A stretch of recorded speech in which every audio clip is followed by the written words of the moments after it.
Just before we start, so I am recording now, so I have your permission at the start to record. And because that was interactive, we didn't record those, but I'll record everything from now on, so just so you know. And just before we start, someone mentioned earlier, I was telling you about my little fella, and if any new parents are along here, you know there's a lot of psychological and emotional things you have to get your head around when you become a parent. And the biggest one I'm struggling with at the moment, I don't mind sharing this with you in the interest of honesty, is as a very proud West of Ireland man. I'm going to show you something that I had to witness a moment ago. Here's the little man with his first jersey on. And I'm beginning to realise that if I ever bring this man to Croke Park, he'll be in the Dublin jersey. Yes. Which for a proud West of Ireland man, it's a little bit difficult to accept at times, that blue jersey, but that's life. And so that's in there. Anybody wants to go dancing for everyone? So I'll let his mum take him. So you'll see life isn't easy for any of us. There's all things we have to get our head around. The fact that my son's going to be a dub, that'll take me a while to get used to. So for the rest of the session, thanks very much. Sorry, I was just going to say that I've been talking to a lot of the younger people in the youth service that I work with, should I say the younger members of staff, and what I've been trying to get across to them, because it's really hit me recently, and this is something that in the future will hit you, I'm sure, is that you think that your son is maybe going to go to Croke Park in what feels like another 10, 20 years time. To be honest, it goes by so fast. You literally blink and he'll be playing football. Then you blink again and he's going out with a girl, and then you blink and he's getting married. So every second you've got, you have to try and appreciate it, because it goes by way too quickly. So do enjoy. I know, I'm glad you said that, because even like he's 9 months, but that has flown. And I look at him even now, I look at him and I say, God, where's that little baby gone? Yeah, every phase goes so quickly, and it is great advice. And we do try our best to be present, not all the time. Look at sometimes like everybody else. There's oftentimes I'd be in the middle of the night and he's talking, and I'm talking, and I say either you go out in the back garden or I'll go out in the back garden. So, but it is a beautiful time, and trying to be present and slow it down, because even in the couple of months we have him, we can see he's changing so quickly, changing every day. So I agree. But I think I'll be okay with the Dublin jersey. It's the Leinster jersey. I think that's the only thing. I'll always allow him to express himself and in any way he wants, and I'll give him great freedom in life. But there has to be certain rules in the house, and one of the rules here is no Leinster jerseys. so that's it. But look, I think it's back to what we spoke about earlier. The gift of life and the gift of sharing what we can share, which is love, kindness, and compassion. And I don't need to speak to anybody about that, because you're the experts in it. You know, when you can give someone the gift of imagination, the gift of self-compassion, the gift of seeing something incredible in their own self, seeing the genius, and every single one of us has an element of genius in us. Now, of course, there's a thin line between genius and madness, and maybe there's no line at all. But that's the gift. I think the most important work we can do, the most important gift that we can share, is allowing other people to see their inner light, allowing other people to dream, allowing people to understand that their past does not define their future, and allowing people to understand that what happens to us is not actually what defines us, but how we choose to respond. And when you give people the gift of understanding that we have a choice in how we respond, I think we're doing something amazing. So I can be in a world that's chaotic, but I don't need to be chaotic. I can be in a room with somebody that's being aggressive, but I don't need to be aggressive. So it keeps coming back to the question, who am I? What are my values? What do I believe in? What do I believe the right thing is? What's the vision of the future I have for myself? What does success look like for me? Reminding people that life is 900 months, roughly. Your average life expectancy is 900 months. You sleep 300. So roughly we get 600 waking months on this planet, which for me is incredible. And yet so many of us are so distracted, and our time has been taken by so many things, and time is so short. The two biggest gifts we have are health and time. And if you can help someone to manage and understand their own health, and manage and understand their own time so they become more present, would ask themselves the question, what's important to me? How am I choosing to respond? What do I need to let go of? What's the vision of the future that inspires me? And if you can come up with a vision of the future that's more powerful than your memory of the past, then your memory of the past and your past no longer serves you.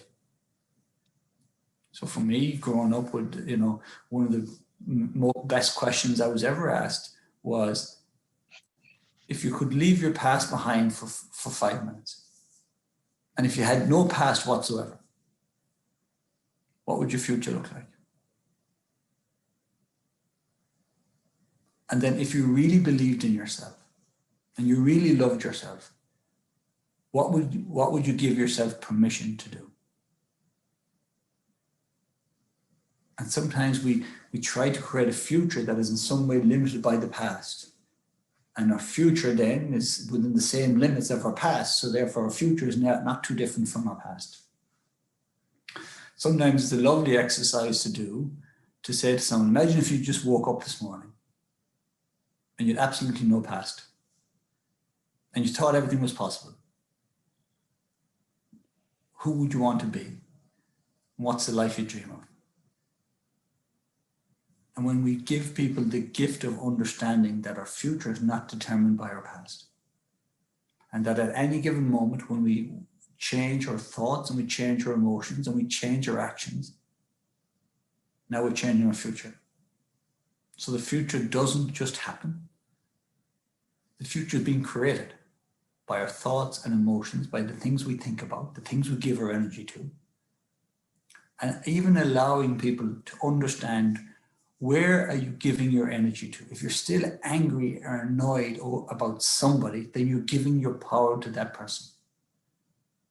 If you're still angry or annoyed or emotionally connected to something that happened to you in the past, then even the memory of that is still bringing the emotions of the past into the future, into the present.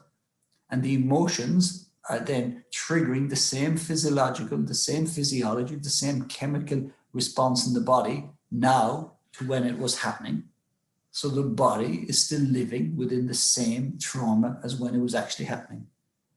And if my body, if my mind and my brain are still trapped within the past,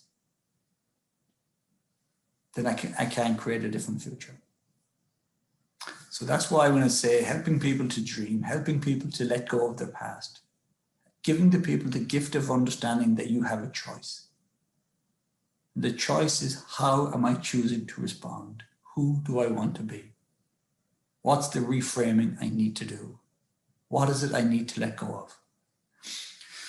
So when we talk about executing, when we talk about code, calendar of daily events, what I do every day is, and CODE, so I have a code in which I live my life, but code is simply calendar of daily events. And every morning when I wake up, I like to start my day by setting the scene. So imagine you're a high performance athlete, and I know a lot of you are working with young people who might be into sport, and this is a lovely way of introducing this. So if you said to them, if you're about to play an All-Ireland final in Croke Park, and this is the biggest game of your life, would you just turn up, no warm up, no nothing, just walk into the game and start playing? And most of them say, geez, no, you'd probably have to do some type of warm up. Yeah, why would you do a warm up? Well, it gets you ready, gets you focused, gets you up to speed. Yes. So do you do any type of warm up in the morning when you wake up? Because every day is a really important day, and every day is as important as any game. So every day is game day. So when you wake up in the morning, are you doing any warm up? So for me, when we look at how do I execute every day, it has to start in the morning. So when I wake up in the morning, I try to give myself 10 to 15 minutes where I stop and breathe. So sometimes I wake up tired, sometimes I wake up frustrated, sometimes I wake up angry, sometimes I wake up groggy. And when I wake up, the first question I ask myself is, how am I feeling right now? And acknowledge, it doesn't matter how you feel, there's no right or wrong, you just feel that way. Then the second question is, can I accept that? And then do I want to spend the rest of the day feeling like this or not? And if the answer is no, then okay, are you willing to change? Are you willing to get out of this emotion? Because sometimes we actually want to be annoyed. We want to be frustrated. We get trapped into it. So are you willing to change, Jerry? Yes. Okay, let's take 10 deep breaths. And then after a few deep breaths, I ask myself, what am I grateful for right now? So again, it goes back to the warm bed. I have somebody in the bed beside me that I love. I have a warm shower that I get to have in a few moments. And downstairs there's food that I get to eat. Can I just focus for a moment on how lucky I am to have those things? So now I'm changing my emotion to gratitude, and we know gratitude is one of the most powerful emotions we have. So I begin to feel. Then I put my hand on my heart, just like we did at the start of this. I say, right, let's look at my body. I have an incredible heart. What can I do today to help my heart? I have an incredible gut. What do I need to do today to nourish that gut healthily? I have important lungs. How do I help these lungs? So I run a very simple body scan, takes 2-3 minutes. And it reminds me that these parts are working. And then the last thing I'll do is I'll ask myself, who's the person I'd like to be today? Not what, I don't get into checklists. I don't get into how many things am I going to get done today. Because sometimes you think you're going to get 10 things done and you only get one thing done. I don't worry about those things. So the question I ask is, who is the person I'd like to be today? And can I see that person? How would that person walk? How would they talk? How would they speak? What would they talk about? What would they not talk about? What would they give their energy to? How much news would they listen to? So I see myself, I begin to visualize myself as that person. And we know when we visualize, we know the brain can't actually determine whether you're looking at something or whether you're thinking about something.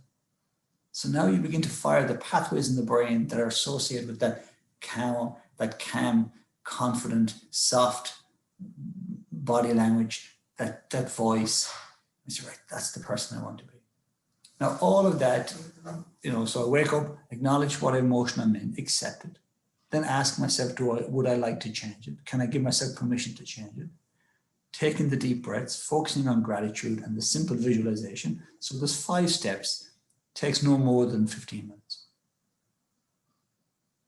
And that 15 minutes for me changes everything. Because some mornings I wake up, I'm tired, I'm fed up, I get out, I'm fed up in the shower, I'm still fed up brushing my teeth, I'm still fed up having my shower, and I'm allowing myself to continue with the same emotions, same thoughts, and not choosing my response. So I would say the best way to execute a good day is start off and build in a simple routine. Sometimes that might mean getting out of bed and going into another room, sitting on a yoga mat for 4 or 5 minutes. It might mean putting on headphones and listening to some nice music and moving the body, doing very simple movements, very simple stretches, because we know energy, we can hold energy in the body. We know we can hold tension and tightness. We also know that when we move the body, we change the chemistry of the body.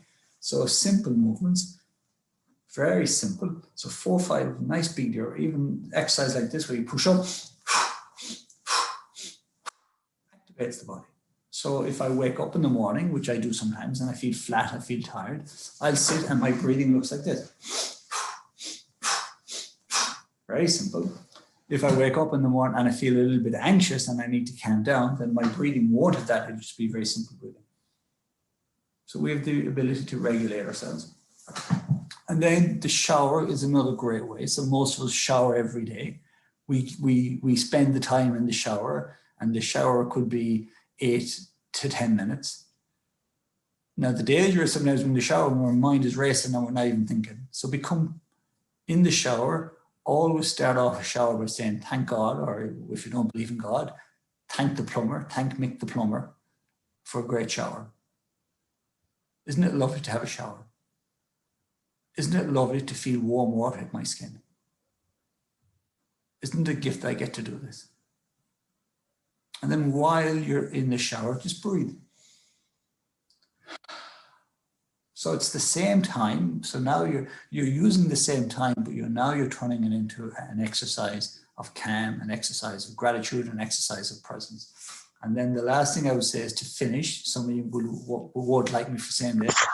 Finish the shower with, someone's after putting it in there now. I started the shower for 30 seconds. Finish the shower with 30 seconds of cold, and then try build that up to a minute. It's a game changer. The science behind cold immersion now resets the central nervous system. I don't love it myself. Do I do it every day? Sometimes I cheat. I tell myself a story. That was a lovely hot shower. I'm in a great mood now. I don't need the cold. But if you can get into the habit of doing it regularly, I promise you, you'll feel the difference.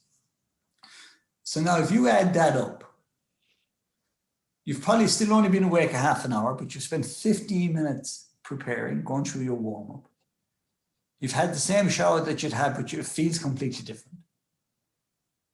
You finish with the cold, and now you move on to brush your teeth. One of the simplest ways to break out of subconscious programs and to awaken your mind is to do something slightly different. So you take your toothbrush with the opposite hand and you start to brush, and it feels completely weird. And now you're firing a new part of the brain. So that just fires the new part of the brain. It ignites a new part of the brain, which is important. And then after a while, you can put your toothbrush back in the normal hand. But what I would say is put 3 Post-its beside the shower with 3 expressions on it. I am enough. I have enough. I'm safe. And for the 3 to 4 minutes that you're brushing your teeth, keep repeating those. Or I am a good person. I'm doing my best. Today is about love. Or it could be, today I let go of the past. Today I make good decisions. So think of 3 things that you would like to say in the morning. So for me, it's not always easy for me to find 5 or 10 minutes to do my affirmations, but they're so important. Because if we're not consciously using positive affirmations, then we can be using negative affirmations. Like things like, I'm no good, I have no time, it's a bad day, I have a big meeting. So this is now, that's what my morning looks like. I warm up in the bed, the shower starts with gratitude, allow myself to feel the water, feel how nice it feels. Finish with the cold. Now I'm out to brush my teeth and I've done my affirmations. And all that's done before I even go down for breakfast.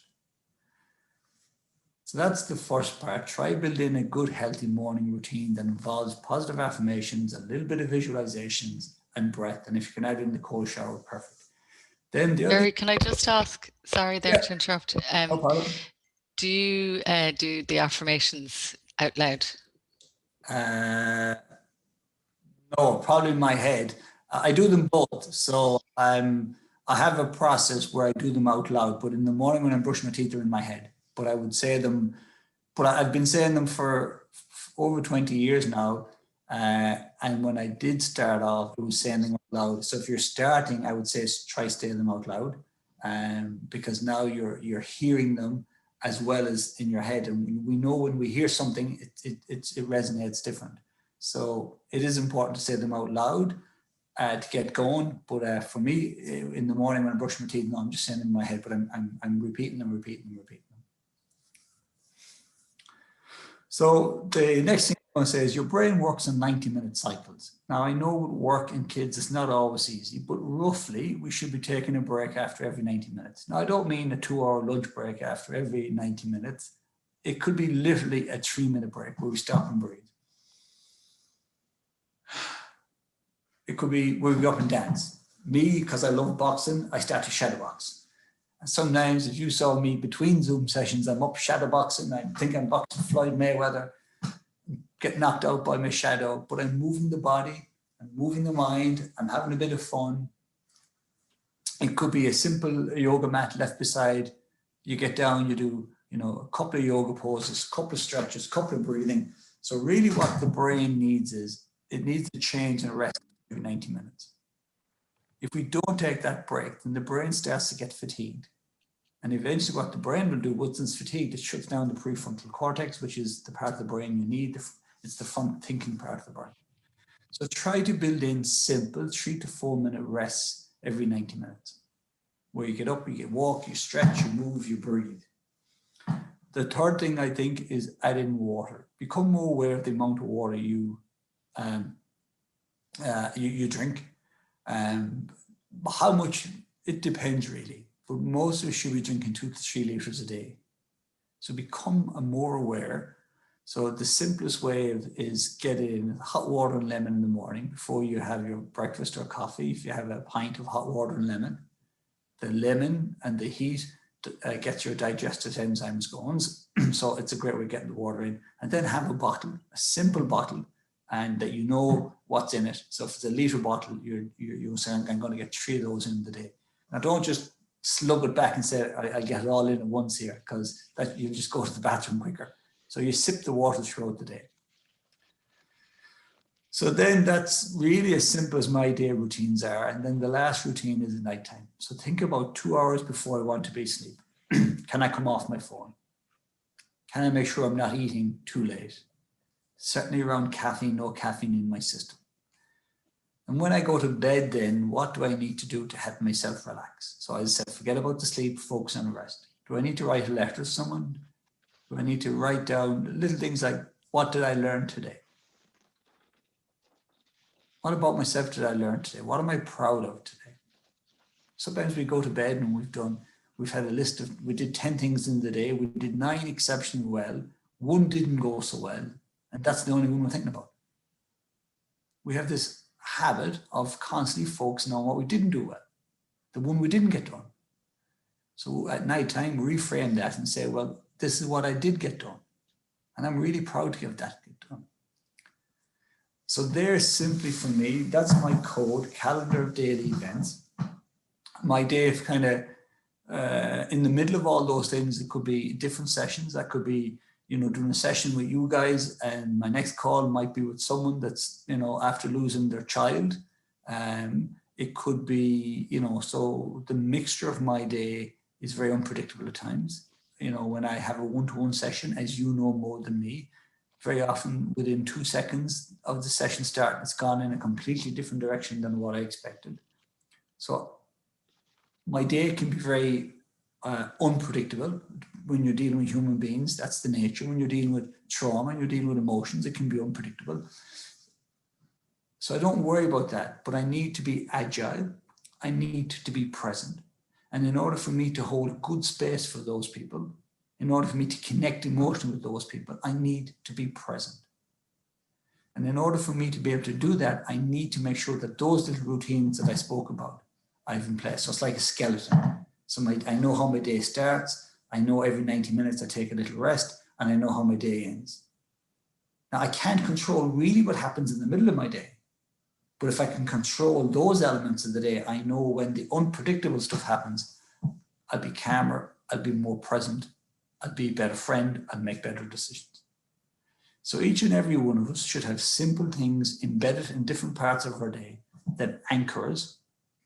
Because as you know, at times you can be hit by waves of emotion, waves of anger, waves of frustration. When you're dealing with people, you can be hit with a different wave. And even internally, with this lockdown and different things, you might be hit with a wave. But if you think of a ship that's anchored at sea, even if they're hit with a wave, it can only go so far, and then the anchor's going to bring it back.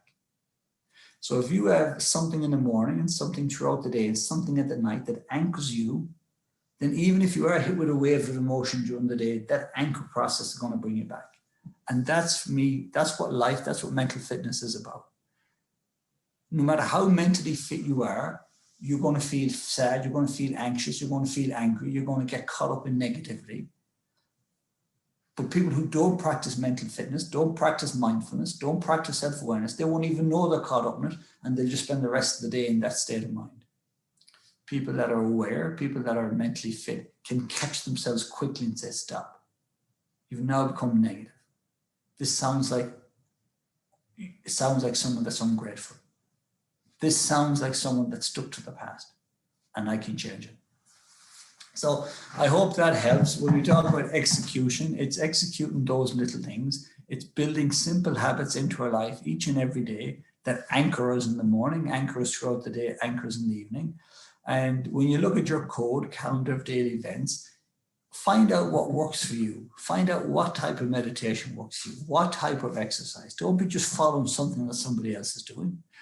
So try different things and identify what works best for you. And then CODE could be as simple as, what one thing will I do today to nourish my mind? So is it meditation, or is it visualization, or is it my affirmations? What one thing today will I do to nourish my gut? Could be green juice, hot water and lemon, could be less coffee. What's the decision I make? What one thing today will I do to help my heart? What one thing? So when you have your code, as well as those little anchor habits that we talked about, you could also look at a different body part. What am I going today to do that? Or you could look at something like self-confidence. What one thing today will I do to build my self-confidence? What one thing will I do today to build my ability to be present? So what moment today am I going to turn my phone off and allow myself to sit in one space at one time? And that's building the habit of concentration. So code calendar of daily events is very much around those anchor points in your day, and then on each day, picking an area of the body, picking something that you work on. A very simple exercise that I'd recommend for us all is to write down, it could be a little piece of paper. Today I will nourish my heart by. Today I will nourish my soul by. Today I will nourish my. So write them all down, 15, 20 of them, and then put them in a little pot. And when you wake up in the morning, when you've done your little routine, put your hand in and pick one out at random. Say, that's me today now. So today it's a way of making sure you don't forget it. So you build in these little reminders of what you need to do today that gives you the focus. So I hope that helps. I hope that makes it a little more simpler to implement all these things. I hope the books I recommended gives you a space to go and to explore these more. And if there's any other questions, I'm open for any question. I'll stop the recording in a moment. So if there are questions, you don't have to be on it. I will send the recording on. The recording will just be on this last piece around the daily routines and what we do and how we build them in. So you'll get that recording back. The other stuff that we spoke about before, where we had the personal interchanges, that isn't recorded. So don't be worrying if you spoke or you shared a message or you said anything, that's not in the recording. So don't worry about that. So I'm just going to stop the recording now, and then we will feel free to ask any question you want.